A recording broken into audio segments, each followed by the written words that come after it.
Good day to everyone. My name is Rufina Rayapan and I'm student of Bachelor in Law Enforcement. Today I will be presenting on understanding psychopathy, homicide and sexual offending in forensic psychology.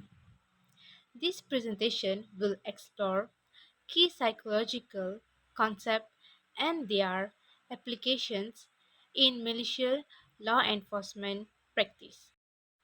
Forensic psychology is the study of intersection between psychology and the criminal justice system.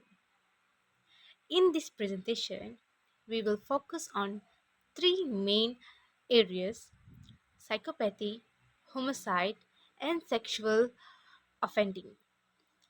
Understanding this concept is crucial for the law enforcement as it helps with offender profiling, risk assessment, and investigate strategies in real world cases. Psychopathy is a personality disorder characterized by traits such as lack of empathy, manipulativeness, impulsivity, and antisocial behavior. The most widely used tool to access psychopathy is the PCLR or Psychopathy Checklist Revised. Key traits include superficial charm, grandiosity, pathological lying, and lack of remorse or guilt. Recognizing these traits is vital for law enforcement in identifying potential offenders. Behavioral patterns of psychopathic individuals often include persistent criminal activity, aggression, impulsivity, and failure to take responsibility for their actions. These behaviors are strongly associated with violent crimes, including homicide and sexual offending. Understanding these patterns help investigators predict offenders' behavior and manage risks effectively. Homicides can generally be divided into two ways. First, instrumental homicide, which is premeditated and goal directed, often motivated by gains such as money or revenge. Secondly, is reactive homicide, which is impulsive and triggered by an emotional response to provocation.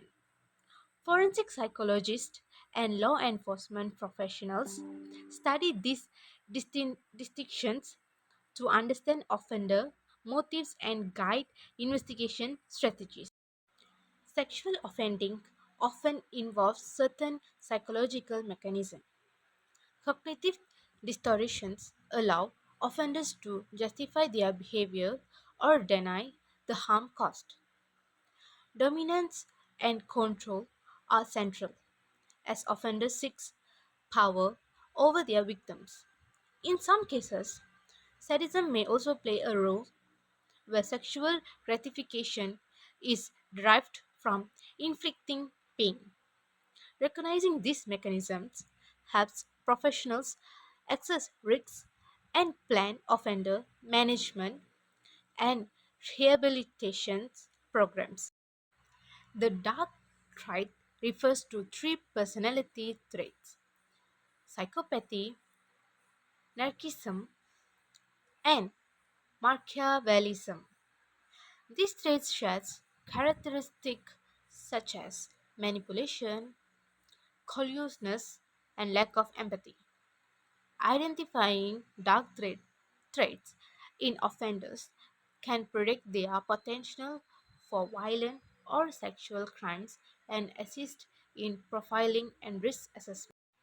A relevant Malaysian case is that of Ahmad Najib Aris in 2017, who was convicted of the murder Kenny Ong.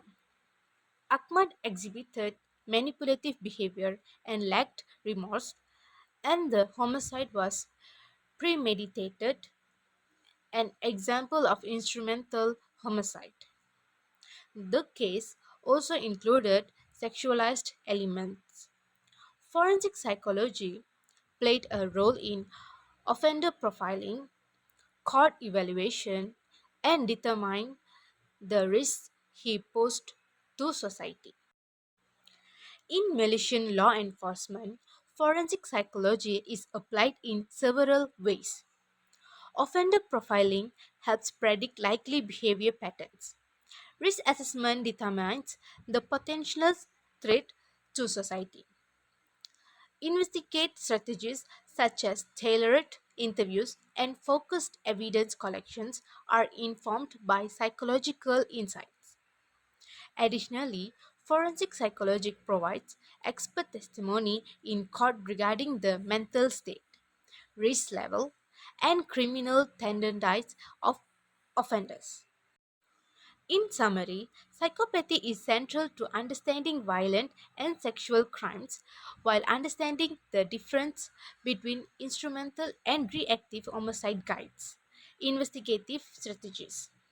Psychological mechanisms in sexual offendings are essential for risk assessment and offender management. Finally, the Malaysian case demonstrates how forensic psychology is applied in real world law enforcement practice from profiling to court processes. Thank you.